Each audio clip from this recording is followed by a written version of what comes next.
This episode is sponsored by Kiteworks. They say, look, understand this.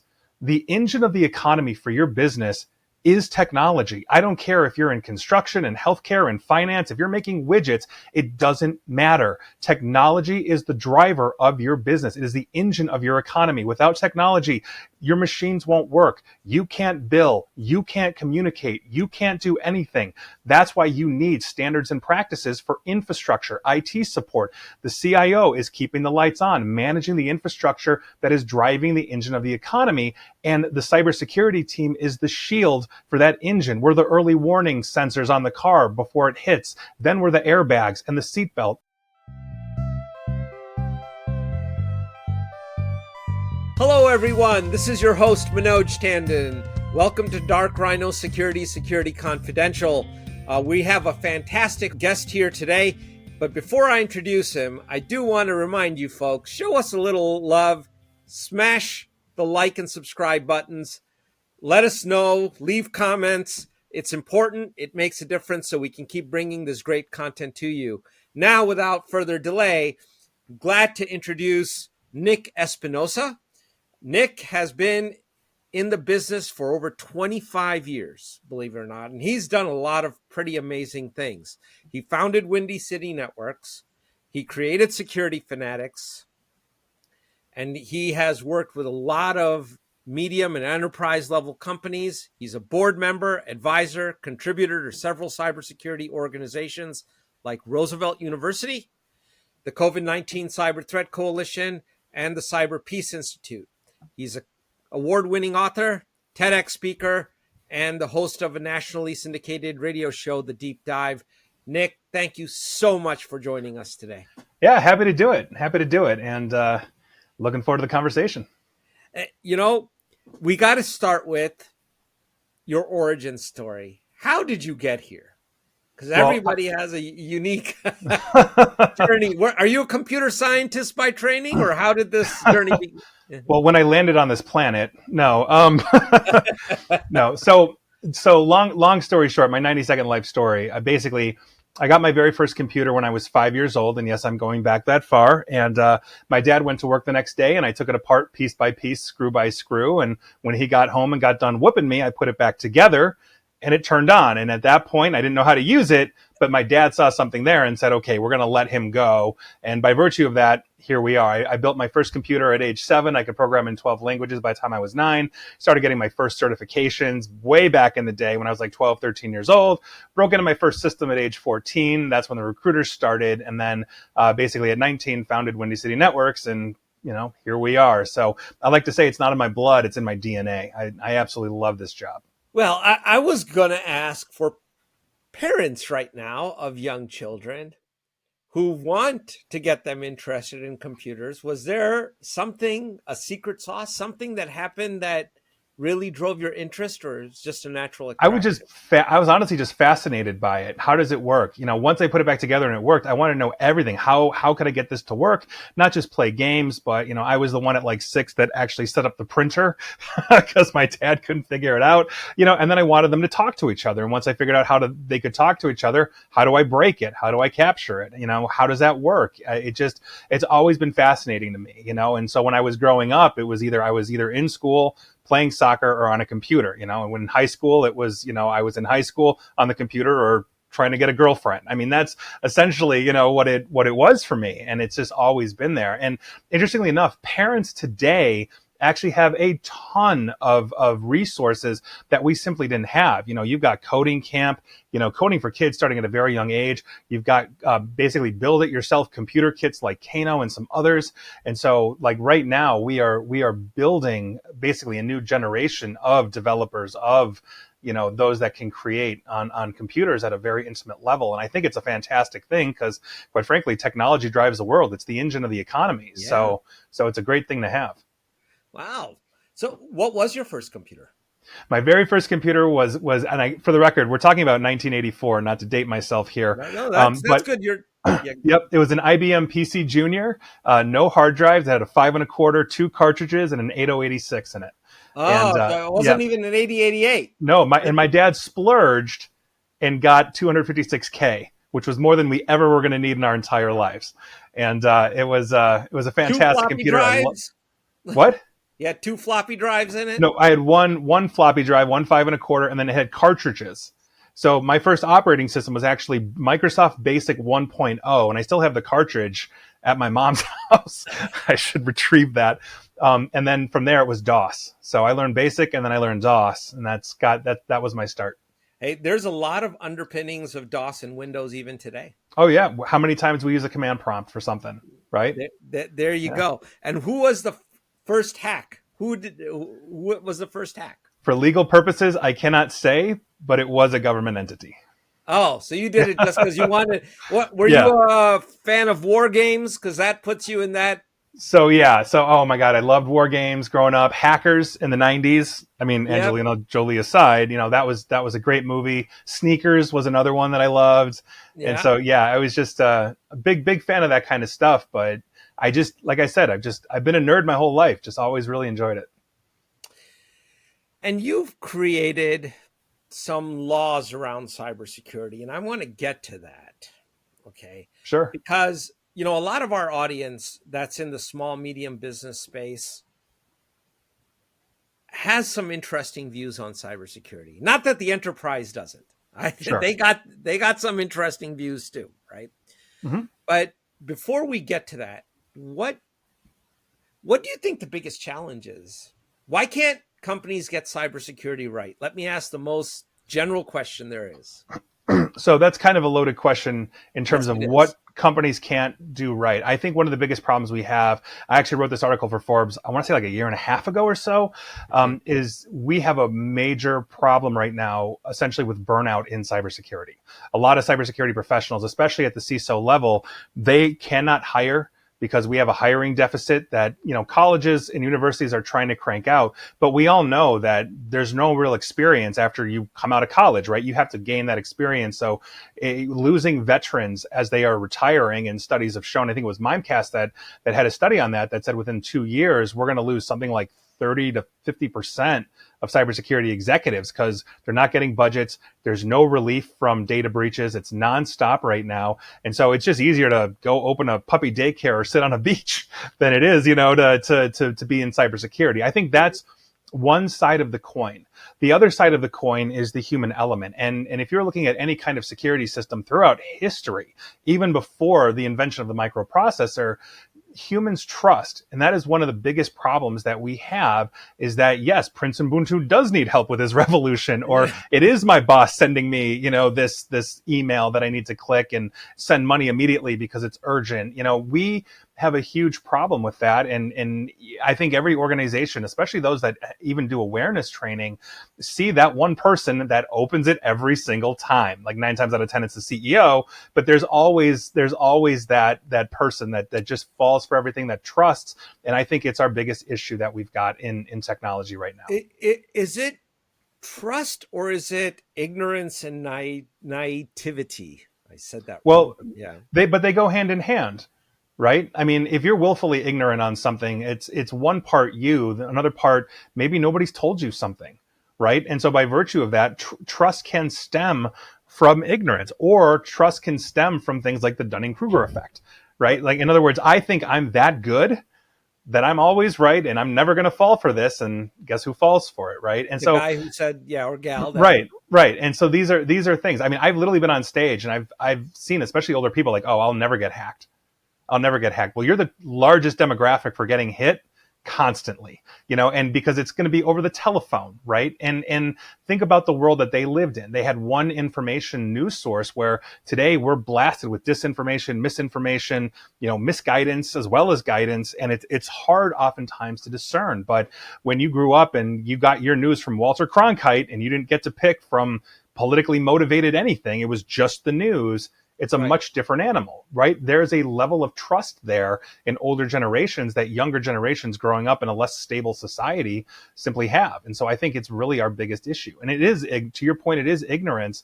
But at the end of the day, the foundation of all of this is the trust that we place in ourselves, in the systems, and also the people around us. So you look at corporations. Why haven't we seen, there's awareness training But Sure. that's training. That to me is like sexual harassment training. It's what not to do, hygiene kind of a check that Right. you check the box, sign the manual and say, yeah, I did it. Okay. Right. Why is there not, or is there an emphasis on creating a culture of cybersecurity, which is a totally different mindset Right. than an awareness training? Right. That's exactly one of the points that we in cybersecurity are trying to make, that this is baked in. And a lot of organizations think, okay, we've got technology, cybersecurity is simply a bolt on. These are the things we have to do to check the box, to do whatever it is, when it should be stem to stern, something that is the ground up. And as I'm advising global CISOs of Fortune 100 or even mid-sized businesses, it really starts with the CEO. The C-level has to be the biggest cheerleaders. It has to be a top-down thing. And when you see the CEOs of the world not getting on board, or the CFOs treating nickels like manhole covers and not giving the spend that cybersecurity needs based on risk, we end up with a situation where the staff is going to follow along. They simply see, oh, well, the boss isn't doing it. Why should I? Or we allow things outside of discipline policies to actually be enforced. So shadow IT is another big one where somebody says, you know what, I'm going to go from A to B in a different way than my company tells me to because it's easier for me. And nobody's correcting that. And so that kind of creep sets in, that kind of culture sets in. But to your point, There's a lot of, if you don't let me do it my way, then you can't hold me accountable for the results. You're putting me to a result. So a sales VP, I'll just pick on them. They got a quota. They got to make a number. And their team says, well, we need A, B, and C. And he's like, well, you know what? I have authority to sign off on that. So I'm going to put that in. Right. But then that also speaks to the lack of change management in the culture as well. So we have a standing rule in my company. Anybody, I don't care if you're the first, the juniorest person, you're 22 or you're 58, whatever you are, or if you work for me, you have every right to come to me and say, Nick, you're an idiot. But you have to tell me why, and you have to give me a solution. Because if I am missing something and I can't fix what I can't see, then how are we going to get something done? If something is horribly inefficient and everybody's complaining about it and nobody actually goes through a change management process, then we get exactly what you're talking about, where somebody just goes off book, makes it easier, and then half the staff goes with it. Right. And so by virtue of that, it still has to be a top-down situation. It falls under that umbrella. And by virtue of that, it has to start with the C level. If the C level is not either putting out good change management or is ignoring the problems they've got and letting people do what they want, inefficiencies creep in, and therefore vulnerability creeps in because you're introducing possibly new technology or systems or cloud to the ecosystem that you've created and secured, and now you're opening holes that you didn't know you had. And so it's a big issue that a lot of organizations have, and there are ways to correct it, but it really is top down. Well, give me your view on these couple items then. So Sure. The first is that typically when you see the CFO not giving budget or the C-level not giving budget, a lot of times in their mind, cybersecurity is purely a tech problem. Mm-hmm. And the CISO or the security team, and I'm saying this with grace, they don't know how to communicate the risk in terms that the bosses will understand in terms of economic impact. Yes. Second part is, the CISO reporting to the CIO is an inherent conflict of interest. Yeah, 100%. Right? 100%. Because that guy is responsible for operationally keeping the company going. And the CISO is responsible for calling out gaps in what he or she has created and then closing those gaps. Right. How many people are going to continuously be critical of their boss when they got a condo in Florida to pay for and a bonus and a whole bunch of other things that are that are riding on it, right? And the third piece that goes with this is this general attitude that cybersecurity, well, it's not my problem. In most companies, it's like, well, we got some guy, Jake in the back room with a hoodie on that handles all that for us. So how do you address those three things? And there might be even more, but they came to mind right. Well, and let's take these one at a time. First things first, I think every CISO, especially those that I've been consulting with, need to learn nerd to English translation.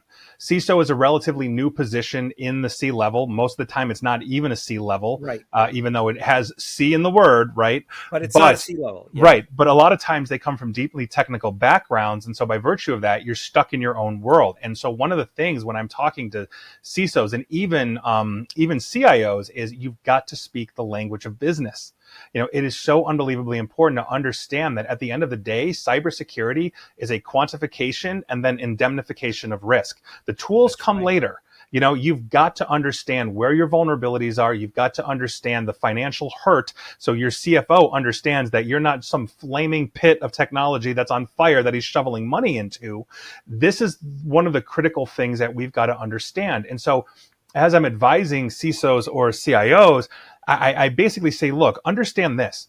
The engine of the economy for your business is technology. I don't care if you're in construction and healthcare and finance. If you're making widgets, it doesn't matter. Technology is the driver of your business. It is the engine of your economy. Without technology, your machines won't work. You can't bill. You can't communicate. You can't do anything.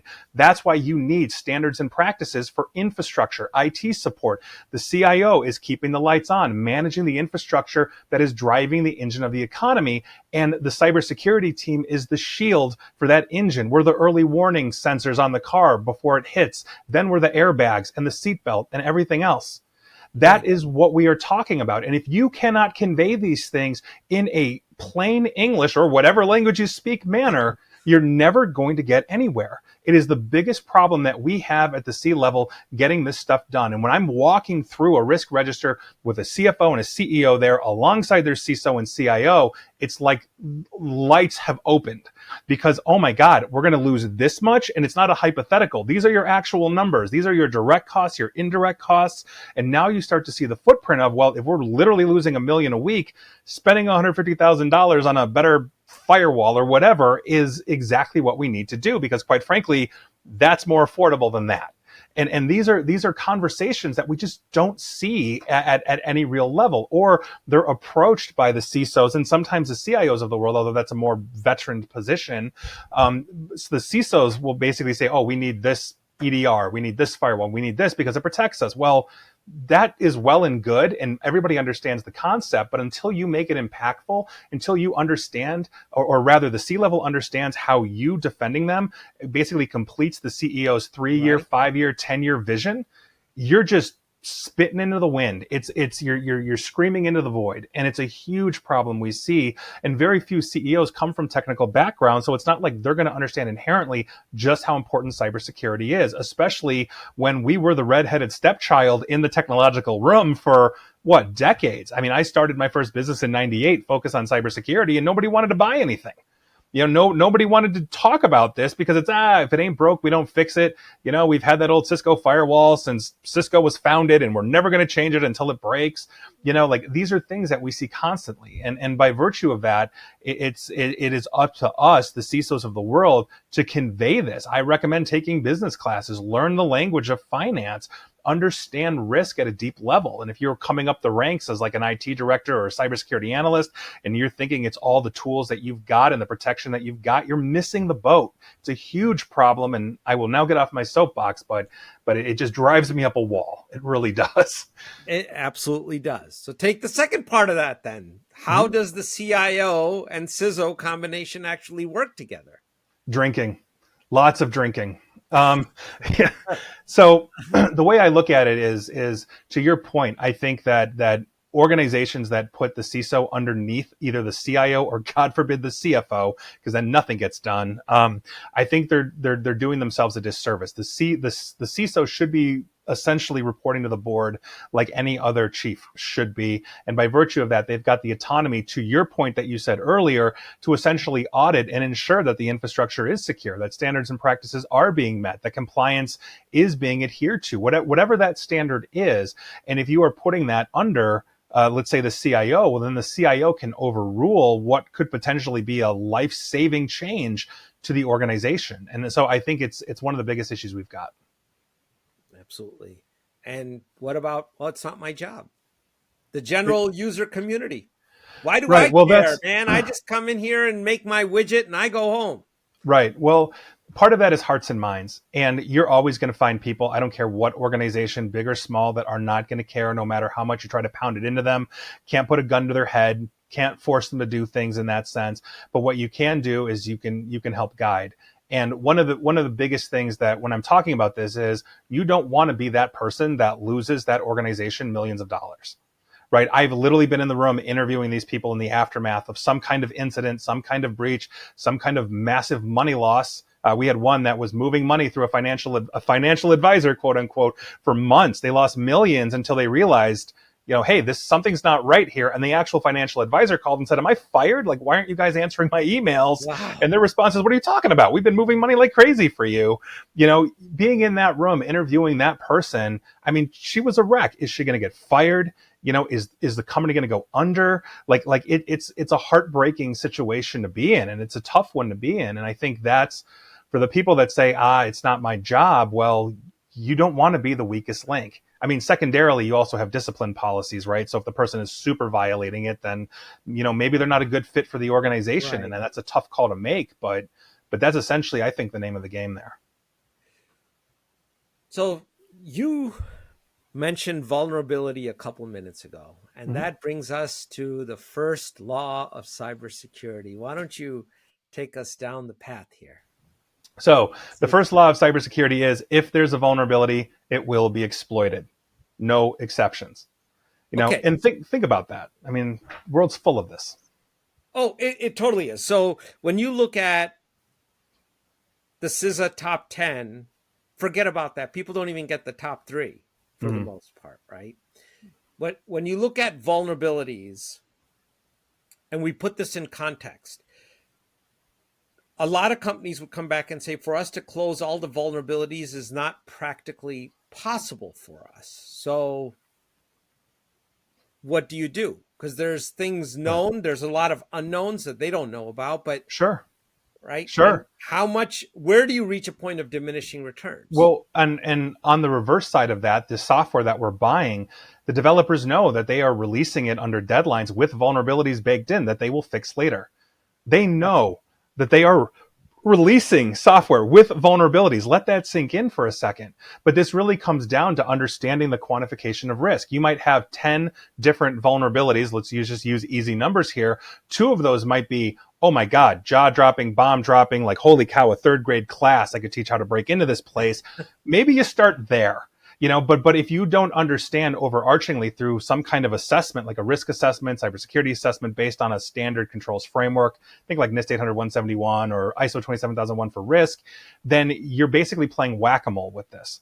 And so when you are approaching a situation like that where you have vulnerability and you're not going to get to everything, we just earlier talked about staffing shortages, burnout, all those kinds of things, you start with the most urgent and important vulnerabilities based on that risk assessment. What's the likelihood of this happening to your organization, like a ransomware attack? What's the impact that a ransomware attack would have? And if those things are, it's really likely and it would be super bad, maybe start mitigating that first, right? As opposed to the one that's like, somebody breaks into your wireless. Well, we're in the middle of nowhere. Nobody's going to do that. Okay, fix that one later. These are quantifications that every organization has to go through. And if you're not doing it at that level, you're seriously missing the boat. Yeah, which, if you're going to look at the vulnerability, you first have to assess all the assets. I would venture most organizations don't know what all the assets are that are genuinely making sausage in the sausage factory. Yes. And there's a reason why, if you're looking at the standard framework for like NIST 800-171, the very first subcontrol is asset management after the 5 categories, identify, protect, detect, respond, recover. And asset management, to that point, if you don't know where your assets are, how do you know they're not being stolen? How do you know they're, being updated or even defended? Maybe they all don't have endpoint agents on them, right? Like asset management is just 101 for cybersecurity. It's super, super important and it's super critical. And so as we are talking about risk, I mean, having a lack of an asset management, standard system process, whatever that is an issue. Conversely, we see people try to do it in a non-automated way and it falls down. Like when we're doing assessments and like, here's our Excel file, oh my God, you don't know when like Bob in accounting just bought a printer, right? Or somebody went to Best Buy and got a laptop and now it's, so automating these things is the other side of that coin because asset management is stale as soon as it's done. right? It's a constantly living document, living, breathing database, however you're doing it, but it's got to be done and it's got to be consistent. That's right. And you just, when you said Bob in IT just bought a printer, I kid you not, there was an organization that we know that brought a brand new TV from a famous manufacturer that had microphones and cameras in it. Yep. Yep. And they learned the hard way. We'll be right back after a word from our sponsor, Kiteworks. Federal agencies and contractors must adopt the NSA's robust zero trust data security model to combat escalating cyber threats. Kiteworks provides the comprehensive capabilities needed to reach the highest zero trust data pillar maturity levels defined by the NSA.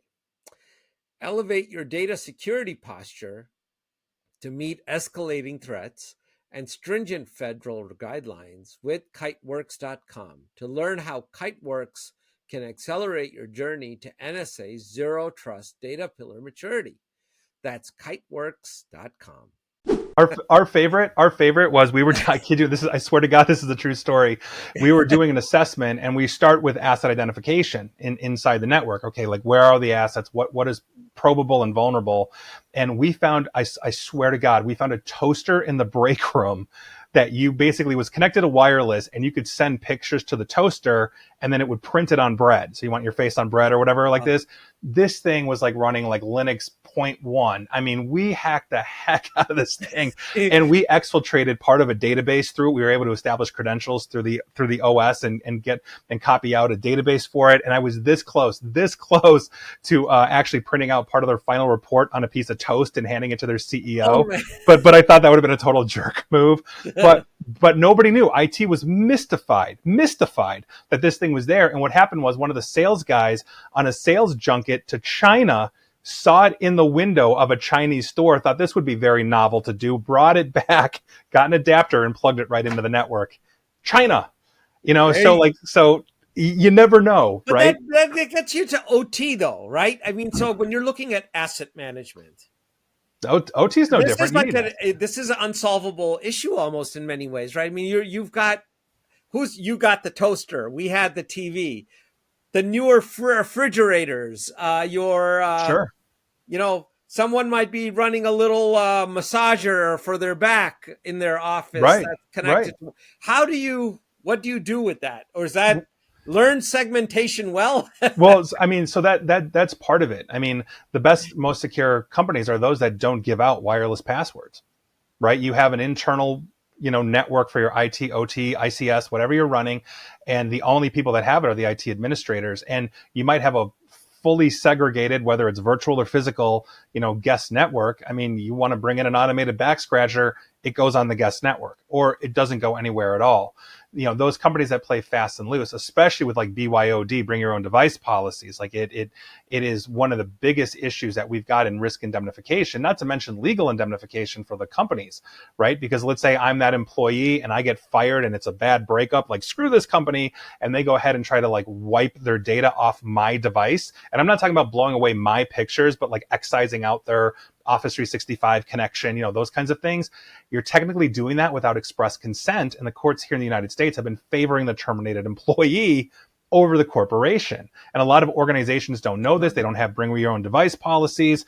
Our default recommendation is the same one that every major framework has, is don't use personal devices. Everything should be company owned. Like everything in my company is owned by the corporation. I can blow anything away at will. If anybody tries to do something personal, it's locked down. They can't. And so this is what we're talking about, but again, this is another risk footprint that organizations have and they just don't realize. Well, it's a risk and a cost thing, right? Because for the company to issue cell phones and iPads and things of that nature to employees, there's a real cost to that. And they're like, Sure. But it goes down to, but that goes right back to risk quantification. So, okay, understanding, let's say that you can't put an MDM or your cocktail of Big Brother defense on a personal device because your employees have every right to say, no, it's a personal device. Understand the risk footprint. by virtue of that, it means, okay, as an employee on a personal device, what do I have access to? What is potentially stored on that device?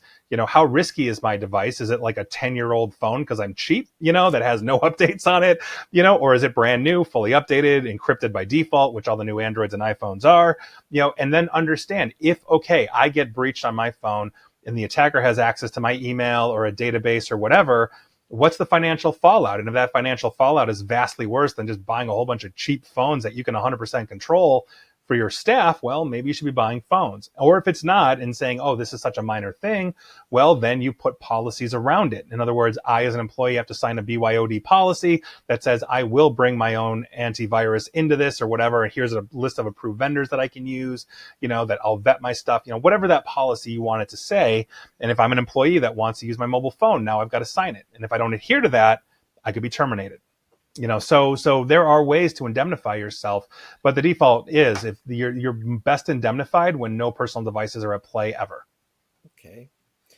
So now we're still on the first law with vulnerabilities here. It'll be exploited.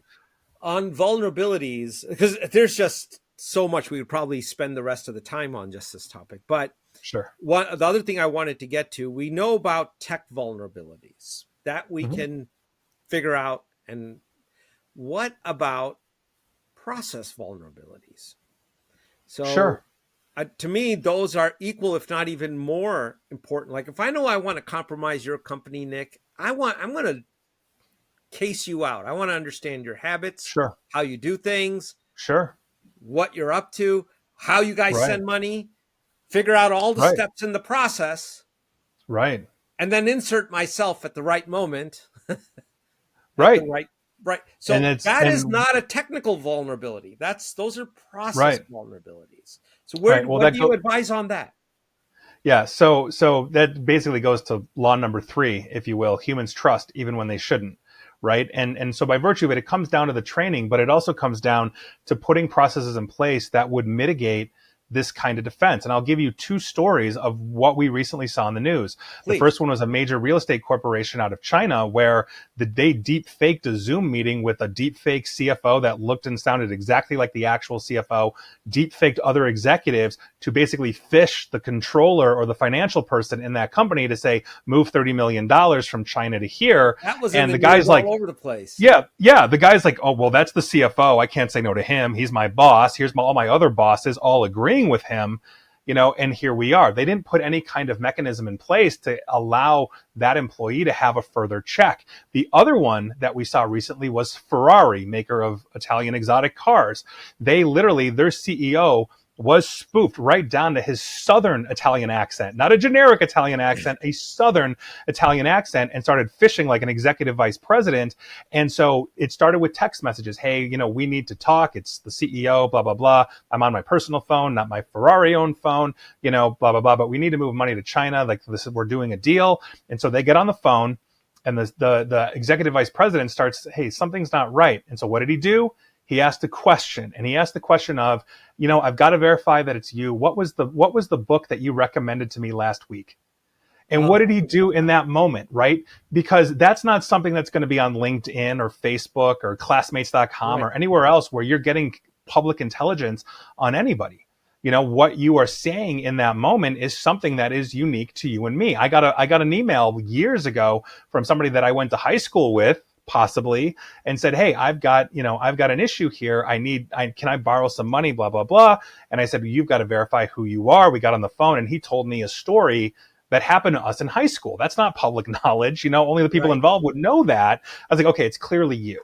I haven't talked to you in a while. I'll help you out. So you never know, but that's what we're talking about. The human condition makes us want to trust. We want to trust our boss. When our boss says jump, we say, jump. How high, right? How high, yeah. Right. I mean, and so that's what we're banking on. Humans trust even when they shouldn't. And if you watch my TED Talk, I fooled the entire audience before that law. Go watch it. You can see what I did. But it's amazing. And why was I able to fool them? I'm an authority on stage.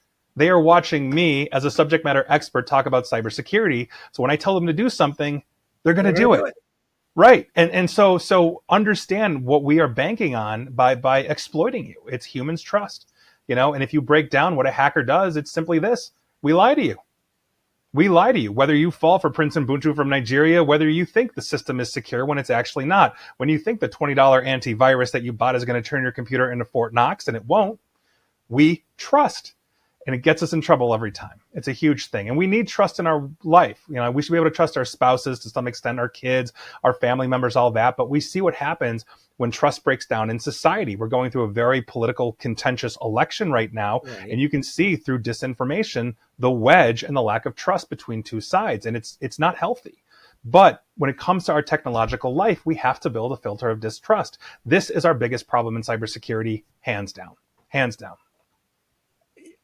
If we do that, though, then some people will say it won't be a fun place to work, or our company culture will change in a way that we're no longer that service oriented organization. That's, there's all kinds of excuses you hear. Sure.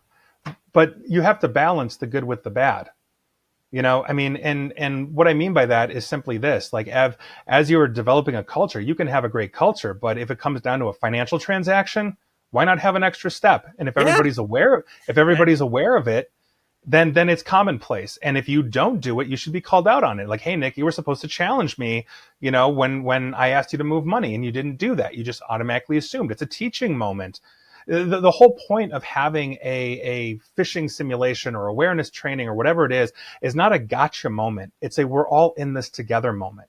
It really is a hearts and minds issue that we are all working together to make the chain as strong as we possibly can, because anybody from the janitor to the assistant to the CEO or the CEO himself or herself can get phished. And by virtue of that, we have different levels of access, different levels of issues. Look at every major data breach that we've got. Hands down, by far, phishing is the way they got in. We just recently learned that, the Iranian intelligence got into a major U.S. campaign. And how do they do that? By spear phishing one of the leaders of that campaign. Everybody thinks it's the Trump campaign, but Microsoft, who caught this, isn't saying if it's Trump or Harris or one of the other smaller candidates, or if it was successful or not. But the point is that we are getting in through phishing because we are establishing that trust. Well, I think the group that keeps the insurance stats, they had a number out there that 90% of all cybersecurity breaches are the result of human error. I found that staggering. Yeah. Well, and it Not speaks because to phishing. technology, not because of SolarWinds or, Right. Right. No. So think about it this way. If you are looking at, per FBI statistic, how long it takes to break into a single to one organization and steal a single file that's moderately defended, it's hundreds of days. And people have this assumption of like, oh, it's 60 seconds. I asked this on stage, like 60 seconds, a minute, 5 minutes, something like that. And I usually go to them, I'm like, I'm that slow, 5 minutes, really? And it's like 224 days per FBI statistic. But we cut that way down with phishing. That's if right. We're trying to break in technologically and hit your encryption or find a vulnerability in your firewall, it does happen. We get those cases, but 8 out of 10, 9 out of 10 that we see and the industry sees per the studies that you're mentioning are simply somebody fell for something. Somebody trusted when they shouldn't. That's human error, and it's a huge problem. And you can have standards and practices. Like if you go on to LinkedIn right now and you look up my company, the only employee you will see of my company is me. It's a standard policy because we're not trying to build a big footprint. You leave here, feel free to put yourself in the rearview mirror on LinkedIn. That's totally fine. But if you are working for me, you are not saying that you are, because we're targeted, as is every organization. It's not part of our marketing footprint. In the same way, we're building a new website. I'm not going to put who I work with on the website, or I'm not going to put products that we happen to recommend at this moment, because one, those change, but two, I'm now building a roadmap and giving you a customer list. Like, why would I do that, right? And organizations don't think along these lines. And by virtue of that, you look at any major, let's say MSP IT provider out there, oh, we gladly work with all of these, and why? They might work with Target because they want to get Home Depot and Walmart and all the others. Well, you're putting it out there, and now guess how they're finding to break into Target? They're finding the HVAC contractor that put it out on their website, hitting the HVAC contractor to get into Target. These are things that we don't, take into consideration, but it really does come down to trust, and you trust your website's going to be secure. Well, maybe it is, but not necessarily the information. There's so many cases on that. So shouldn't that be the first law of cybersecurity then? So the reason why it's not is because law number 5 is When in doubt, see law number 1. If there's a vulnerability, it will be exploited. And human trust is a vulnerability. So whether it's trust in a system, whether it's the system itself that has a vulnerability that nobody's discovered yet, we're going to find it. I mean, think about this. We try to break into everything. We even have a website called Lifehacker where you can hack your closet to make it more efficient, or, hack your car to have it go faster, whatever it is. This is what we do as a human species. We're a curious people. And by virtue of that, we're trying to game systems, work around it. Lord knows, if I could find some loophole in the IRS, I would never pay taxes again. I'd love to hack that system. Can I claim everybody here as livestock and get a discount? These are things that we're always trying to look at. We're always trying to game the system, whether it's jumping the line to get into the stadium faster, breaking into a system. We do this naturally. Some guy here, I'm in Chicago, so we have automatic tolling with little transponders. Yeah. And if you don't have the transponder, it takes a picture of your license plate. When this first came out, some guy figured out, I could cover my license plate and drive down the highway for free. And so then what does the state of Illinois say? Okay, if you do it, now it's like a fine that's like 5 times more expensive than a speeding ticket or whatever it is to thwart that. It's a constant cat and mouse game, but we're always looking to innovate. We're always looking to innovate around systems. So what is law number 2? That we've gone to 1, 3, and 5. If there's law number 1, if there's a vulnerability, it will be exploited, no exceptions. Law number 2, everything is vulnerable in some way. We may not know it yet. We may not see it yet, but there is a vulnerability. What surprises me is that in this day and age, there are people that still think that when they buy that tech, whatever it may be, whether it's that $40 Costco antivirus solution or a snazzy new firewall,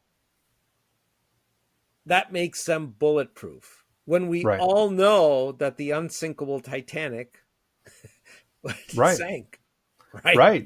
Right. Well, and think about the 2 big pushes that the cybersecurity community has had in the last 5 to 7 years.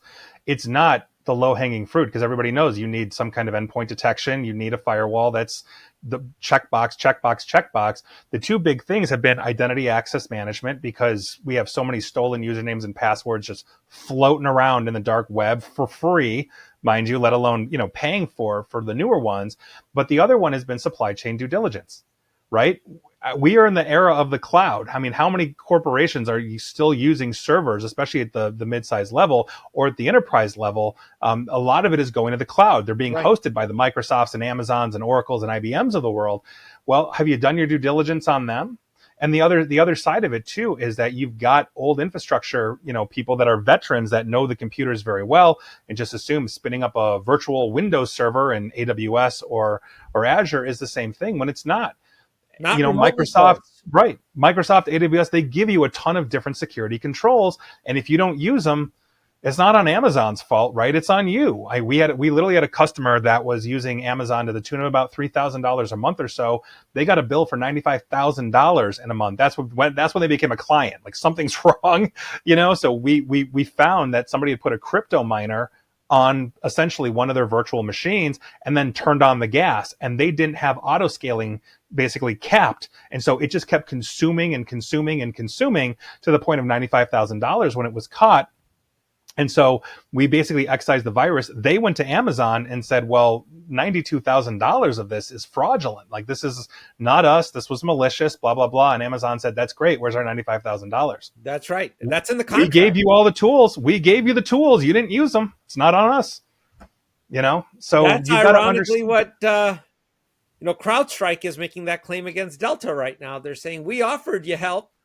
Oh, so that is an interesting one. And the reason why that's an interesting one is because I think CrowdStrike is partially right. It is a shared responsibility that we have, right? Because you have to have, as part of a contingency plan, a total outage and how you're going to recover from that. Whether it's a ransomware event, whether somebody glug released early, a CrowdStrike update. We don't necessarily have all the facts yet, but the point is, that's a shared responsibility. Why was American Airlines up restoring process in something like 2 to 3 hours? And I was actually in the airport. I was in O'Hare flying to Raleigh, for vacation. And I did nothing but just send out CrowdStrike memes all day as I was delayed for hours. I had nothing better to do. But I called my clients that were on CrowdStrike. One of them had 16,000 endpoints, and I was talking to their CIO, and he's like, "I think I'm just going to quit today."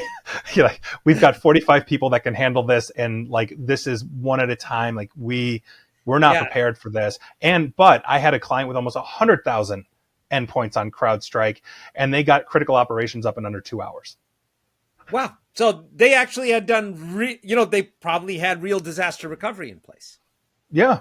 That's the point, is that you build incident response plans and contingency plans specifically for this kind of disaster. This is a ransomware event, if you think about it in that sense, where everything is locked out. It's just easier to fix because you don't have to decrypt everything or negotiate with some jerk.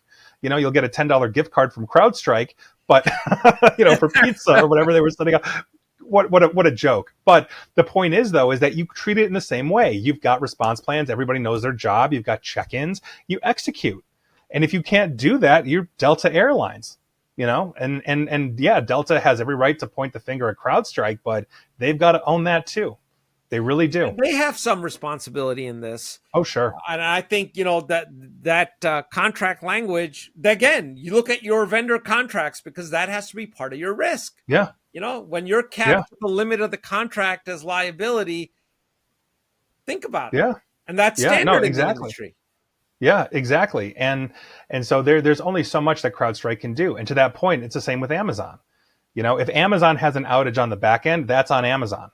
If you don't control, your front end, if you don't use all the security tools or options or use third parties or whatever, that's on you. It really is. Everything is a shared responsibility in technology. It's the organization and the providers. And one of them falls down, you've got to plan for that. You've got to prepare if you've got an outage like that. So what's law number 4? Law number 4 is, with innovation comes opportunity for exploitation. All right. And so if you think about it, the world's full of brilliant people, right? I mean, Alexander Graham Bell invented the telephone that made the world a whole lot closer. Microsoft, Bill Gates created a operating system that got humanity on the same technological page. Mark Zuckerberg basically built a platform that billions use, to share their lives and be data mined to the nth degree.